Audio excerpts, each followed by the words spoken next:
tenemos en línea la segunda entrevista, la jornada del segundo entrevistado, para ser más preciso. Estamos hablando del titular de la bancaria, el señor Sergio Palazzo. Sergio, muy buenos días. Juana Morín y todo el equipo de Crónica Anunciada, acá te saludamos. ¿Qué tal, Juan? Un gusto saludarte a todo tu equipo. ¿Qué te agarramos haciendo, Sergio? Estoy en Córdoba justamente con una olimpiada deportiva, los institucionales de la bancaria, con unos 3.000 compañeros más o menos que están participando, y después del evento nos juntamos en una cena y bueno, ahí hablaremos de los temas políticos, de la posición del sindicato y demás, así que activo. Trabajando, estamos activos. Sí. Está muy bien. Sergio, primero que nada consultarte por lo que realizó el Ministro de Trabajo, Jorge Triaca, en estos días, cuando ustedes fueron a reclamar 15.000 pesos de salario mínimo vital y móvil, y finalmente, en forma unilateral, el gobierno decidió dar 10.000, que si no me equivoco se terminan de concretar en 2018. ¿Esto es así? Julio del 2018. Sí, bueno, en realidad el Consejo Directivo de la CGT planteó un salario mínimo de 15.000 pesos, acorde con lo que es la canasta de alimentos, y muy similar a lo que la UCA inclusive determina para no ser pobre, que es 13.600 pesos, y que los propios índices oficiales así lo indican, ¿no? El gobierno respondió por primera vez en la historia sacando un decreto para determinar el salario mínimo vital y móvil. Desde que se ha creado el Consejo de Salario nunca se había sacado por decreto y unilateralmente. Y lo llamativo es que un gobierno que reconoce en los índices oficiales que para no ser pobres se necesitan casi 14.000 pesos, y por decreto decide que el salario mínimo vital y móvil es 10.000, daña los 10.000 pesos recién en julio del año que viene, es un gobierno que con esa medida consolida la inequidad y la pobreza. Claro, que convalida con al dar el salario mínimo por debajo de la línea de pobreza, claro. Por debajo de la línea de pobreza, muy bien. ¿Y cuál es el análisis que realizás vos de no solo de este tipo de medidas, sino de la situación social que venimos viendo? Recién hablábamos con Daniel Salvador y le preguntaba por la situación de Rodolfo, el jubilado que el jueves se pegó un tiro en la sede de ANSES diciendo que no se puede vivir más así. Digo, ¿qué te pasa cuando ves eso? Lo primero, me genera mucha angustia lo que pasó con el jubilado en Mar del Plata. Eso está claro, que el estado de desesperación de una persona lo lleva a ese tipo de cuestiones. Lo segundo, ahí en esa cuenta famosa del líder de los trolls del PRO que tienen, me provocó asco lo que escribió el líder de los que manejan los trolls del PRO, un muchacho de doble apellido burlándose de la situación del jubilado que se había suicidado.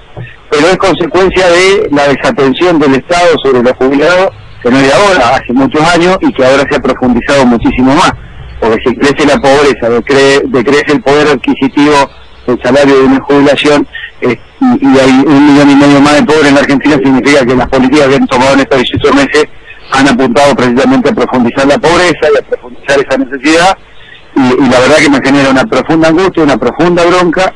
Y por eso nosotros hemos sostenido en el Congreso de la Asociación Bancaria, que había cuenta no de este caso particular, sino de todas las medidas que se vienen tomando, invitábamos a los dirigentes de nuestra organización y a los afiliados en general a que acompañen propuestas electorales en contra del modelo que encabeza Mauricio Macri.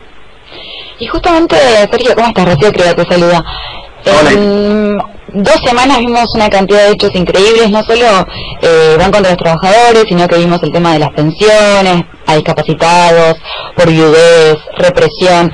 ¿Crees que todos estos hechos van a repercutir en las elecciones y van a afectar a Cambiemos?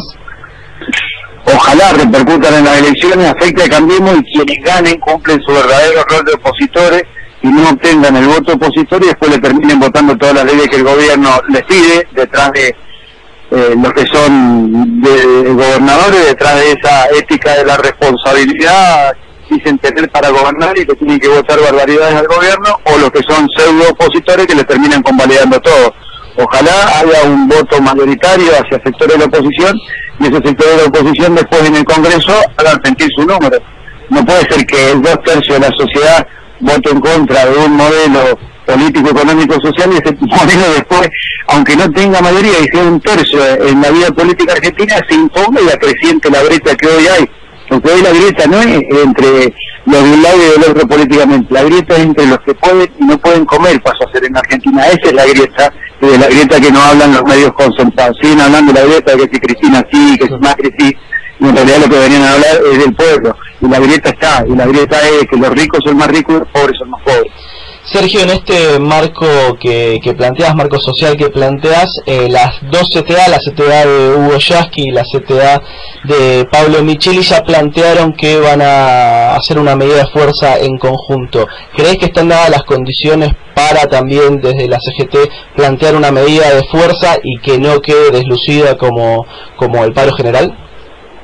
Mirá, lo primero, nosotros como asociación bancaria, integrantes de la CGT, aunque no estemos en el Consejo Directivo y los gremios que integramos la corriente federal, le hemos pedido un plenario urgente, un confederado a la CGT, para dos cosas: que nos expliquen por qué discontinuaron el plan de lucha, que hizo una movilización maravillosa en marzo y un paro muy contundente en abril, todavía no sabemos por qué se discontinuó este plan de lucha, y lo segundo, para pedirle que lo continúen.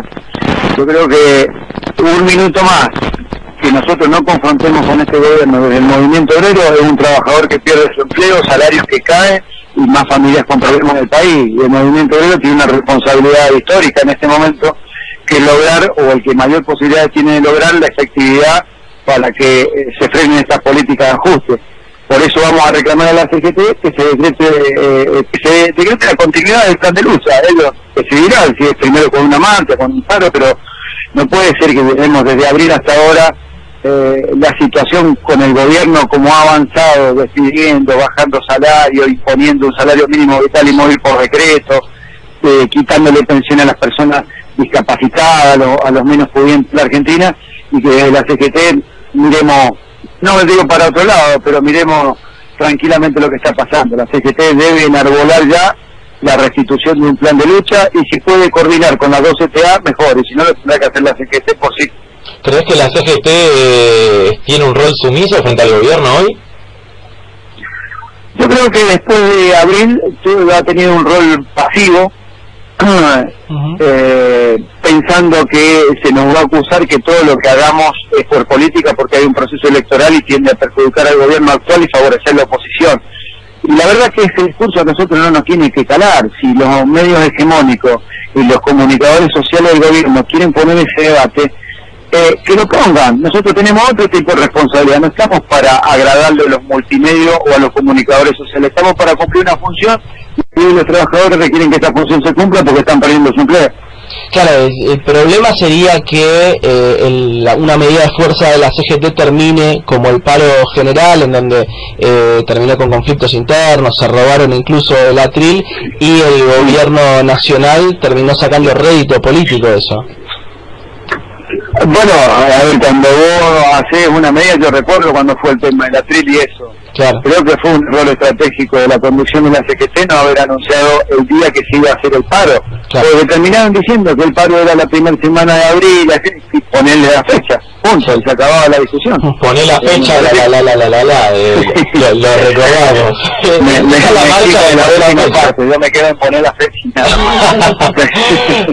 Sergio, ¿crees que, entiendo que, como vos decís, que se tiene que continuar el plan de lucha y que hay que decidirlo en conjunto? Ahora, según tu visión, ¿crees que hay que hacer un paro general antes de octubre? La otra vez, por ejemplo, Pablo Moyano dijo que sí, que es momento ya de sí, por supuesto. Coincido con Pablo, en muchas cosas coincido con Pablo. Sí, estoy de acuerdo con lo que dijo.